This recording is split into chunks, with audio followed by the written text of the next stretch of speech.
Ուրեմն ամփոփելով 2025 թվականը ուզում եմ եւս մեկ անգամ նշել, որ մեր քաղաքականությունների առանցքում մարդն է եւ մարդակենտրոն մոտեցումը եւ ամեն ինչ որ իրականացնում ենք բխում է հենց այդ սկզբունքից եւ ընդհանրապես ես կարծում եմ սա ոչ միայն մեր նախարարության սկզբունքն է, այլև մեր ամբողջ կառավարության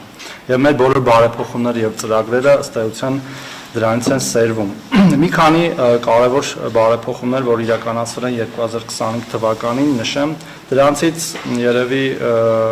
չասեմ ամենակարևորը, բայց կարևորներից մեկը ընտանիքների գնահատման նոր համակարգի ներդրումն է, որը հիմա փորձարկվում է Սյունիքի եւ Կոտայքի մարզերում եւ ամփոփելուց հետո փորձարկման արդյունքները հուլիսի 1-ից կտարածվի ամբողջ Հայաստանի Հանրապետության վրա, այսինքն կիրականացվի բոլոր մարզերում եւ Երևան քաղաքում։ Տարբերությունը գործող համակարգից այն է, որ այն ավելի կենտրոնացած է կարիքի վրա եւ ոչ այնքան կարգավիճակի, թեև այդ կարիքի գնահատման մեջ նաեւ դեր ունեն նաեւ ընտանիքի անդամների կամ ընտանիքների կարգավիճակը կամ որոշ կոմպոնենտներ կարգավիճակային, բայց իմաստը այն է, որ գնահատվի իրական կարիքը եւ ոչ թե ձևական իմաստով որոշվի այդ ընտանիքը կարող է լինել կարիքավոր, թե չէ, եւ նաեւ օգնությունը, որը տրամադրվելու է այդ ընտանիքներին, լինի այդ կարիքի վրա հիմնված եւ տրամադրվող օգնության չափը լինի էական, այսինքն համահունչ այդ ընտանիքների կարիքին։ Եվ որպես օրինակ ուզում եմ ասել, որ այդ պիլոտի ընթացքում մեր միջին նպաստը անապահովության մոտավորապես 78,000 դրամ է, ի տարբերություն նախկինում գործող շատ ավելի ցածր նպաստների եւ ընդհանուր ունենք մինչեւ 200,000 դրամ նպաստ։ Իհարկե բոլոր տեսակի անապահովությունը կանխարգելելու կամ անապահովությունը մեղմելու ծրագրերը մի հիմնական նպատակ պետք է ունենան վերջնական, դա աշխատանքի միջոցով ընտանիքների կենսամակարդակի ապահովումն է եւ ոչ մի կերպ հակառակը, երբ որ ծրագրերը պարզապես այդ ընտանիքներին հավերժ կպահեն աղքատության մեջ եւ նրանք երբեք դուրս չեն գա այդ աղքատությունից։ Եվ մեր այս պիլոտի կոմպոնենտներից մեկն էլ հենց զբաղվածության ծրագրեր առաջարկելն է մեր քաղաքացիներին, ովքեր որ կարող են աշխատել իհարկե, խոսքը չի գնում երեխաների, տարեցների կամ խորը կամ ծանր հաշմանդամություն ունեցող մեր քաղաքացիների մասին։ Այսինքն ամփոփելով այս հատվածը ու եւս մեկ անգամ ուզում եմ շեշտել, որ մենք տեսնում ենք աղքատության հաղթահարման մի բանաձև, դա աշխատանքն է եւ մեր նախարարության անվանումը պատահական չի, որ կոչվում է աշխատանքի եւ սոցիալական հարցերի նախարարություն եւ ոչ թե հակառակը։ Մյուս կարևոր փոփոխությունը, որ իրականացրել ենք 2025 թվականին, որը ունի նաեւ ժողովրդագրական իմաստ, դա երրորդ եւ հաջորդ երեխային տրամադրվող ամսական 50,000 դրամների աջակցության ծրագիրը պետական նպաստի վերափոխելն է, որը գործում է 2026 թվականի հունվարի 1-ից եւ փաստացի ինչպես նախկինում էլ այսուհետ եւս ծնված երրորդ եւ հաջորդ յուրաքանչյուր երեխայի համար պետությունը տրամադրելու է պարբերական նպաստ մինչև 6 տարեկան դառնալը ամսական 50,000 դրամի չափով եւ հաշվի առնելով, որ նաեւ այդ նպաստները անկախիկ ստանալու եւ անկախիկ եղանակով հետ վճարից օգտվելու պարագայում նաեւ հետ վճար է տրվում, այն կարող է դառնալ մինչեւ 60,000 դրամ եւ եթե բազմապատկում ենք, դա 4 միլիոնից ավել դրամ է ստացվում մինչեւ 6 տարեկանը, այսինքն էական աջակցություն է ընտանիքներին եւ նաեւ մենք ունենք միջազգային փորձ, որը ասում է, որ պարբերական աջակցությունն է խթանում ծնելիությունը եւ աջակցում ընտանիքներին եւ ոչ թե միանվագ թեկուզ մեծ աջակցությունը եւ նաեւ դրանով է ինչ որ չափով պայմանավորված միանվագ ծննդյան նպաստների համահարթեցումը, երբ որ մենք առաջի եւ երկրորդ երեխաների ծննդյան նպաստը 300,000 դրամից դարձրել ենք 500,000 դրամ եւ ըստ էության հանել ենք կարգաթվով պայմանավորված տարբերությունները։ Մյուս ծրագիրը, որին մասամբ անդրադարձա եւ որը հիմա լայն թափով պետք է ուժի մեջ մտնի, դա հետվճարից տրամադրվող տոկոսի բարձրացումն է, դուք գիտեք, որ 2025 թվականին այն եղել է 12% եւ մինչեւ 6000 դրամ, բայց հունվարի 1-ից այն դարձել է 20% եւ 10,000 դրամ բոլոր կենսաթոշակառուների եւ նպաստառուների համար խոսքը 660,000 մեր քաղաքացիների է վերաբերում եւ նրանցից 380,000-ը արդեն իսկ օգտվում են այդ ծրագրից եւ դա նշանակում է, որ այն պոպուլյար ըստ էության զանգվածային ծրագիր է եւ չունի որևէ խնդիր ըստ էության այն քաղաքացիների համար, որոնք որ նախընտրում են օգտվել այդ ծրագրից եւ ես ուզում եմ ասել, որ մինչ օրս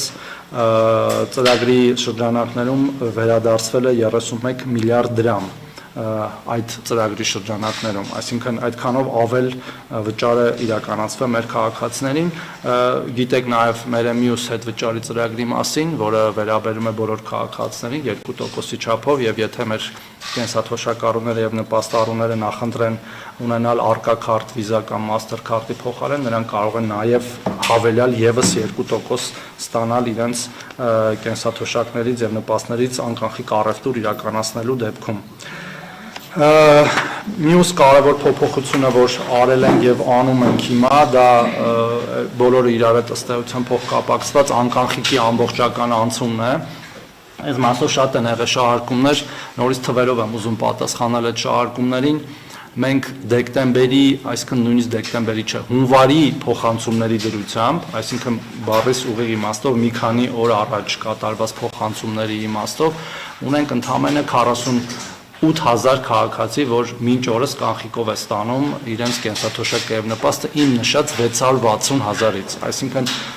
ճնշող մեծամասնությունը արդեն իսկ իրենց նպաստները եւ կենսաթոշակները ստանում է անկանխիկ եւ մենք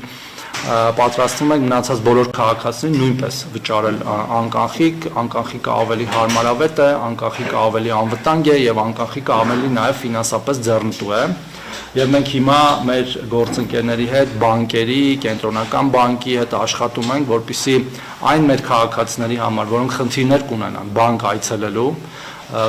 որտեղ հենաշարժողական կամ այլ տեսակի խնդիրներ կունենան, այդ հարցը լուծենք։ Այսինքն ես ուզում եմ միանգամից փարատեմ այն մտահոգությունները, որ եթե կլինեն քաղաքացիներ, որոնք որ խնդիր կունենան,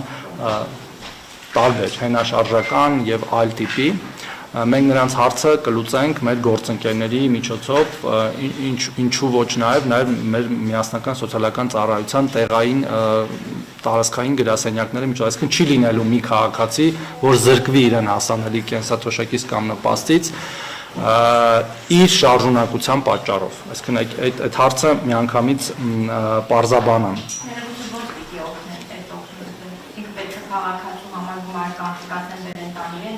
Ոչ, խոսքը բանկային ծառայություններից օգտվելու մասն է, քարտը տուն հասցնելու եւ այդպես շարունակ։ Եվ տարեկան մեկ անգամ բանկ ներկայանալու հարցը լուծելու, այսինքն միևնույն է անկանխիկա վճարվելու եւ անկանխիկա վճարվում նման նպաստները աշխարհի շատ երկրներում։ Որպեսզի էլի շատ երկար չգնամ առաջ ու թույլ տամ ձեզ հարցեր տալ, ամփոփեմ երկու ծրագիրի մասին հիշատակելով, դա Ղարաբաղից տեղահանված մեր հայրենակիցների աջակցության ծրագրերն են, դրանցից մեկը դրամական աջակցության ծրագիրն է, որը 2025 թվականին շարունակվել է եւ նաեւ մենք որոշում ենք ընդունել դեկտեմբերին, որ շարունակվելու է նաեւ 2026 թվականին, դրա հետ մեկտեղ որոշում ենք ընդունել երկարատև վարձակալության ծրագրի նոր ծրագրի ներդրման մասին, որը վերաբերելու է այն քաղաքացիներին, որոնք այս կամ այն պատճառներով փոքրաթիվ ընտանիքներ լինելու պատճառով նաև չեն կարողանալու օգտվել սերտիֆիկատների ծրագրից, դրանք հիմնականում տարեց մեր հայրենակիցներն են եւ այնտեղ պայմաններ կան, որ գումարային տարիքը չպետք է պակաս լինի համապատասխան թվից եւ նաև խորը կամ ծանր հաշմանդամություն ունեցող մեր քաղաքացիներ, այսինքն փոքրաթիվ եւ որոշակի դժվարին պայմաններում հայտնված ընտանիքների համար մենք երկարաժամկետ վարձակալության ծրագիր ենք իրականացնելու, որը մեկնարկելու է հուլիսի 1-ից։ Սերտիֆիկատների ծրագիրը շարունակվել է եւ մենք տարվա դրությամբ արդեն ունենք հավաստագիր ստացած 4040 ընտանիք արդեն ստացել է հավաստագիր եւ մենք տեսնում ենք հավաստագիրների ստացման տեմպի արագացում, եւ հույս ունենք, որ տեմպը էլի կարողանա եւ մեր բոլոր քաղաքացիները, հայրենակիցները ստանալով Հայաստանի Հանրապետության քաղաքացիություն, որտեղ դա կարևոր նախապայման է, կստանան հավաստագիր։ Չեմ վարանի նաև ասել, որ ընթացքում եղել են նաև շտկումներ այդ ծրագրում եւ չեմ բացառվում, որ ելի լինեն շտկումներ տեխնիկական, որտեղ տարբեր իրավիճակներ են բացահայտվում նաև իրական կյանքում եւ ծրագիրը ընթացքում լավարկվել է եւ հնարավոր է որ ելի լավարկվի։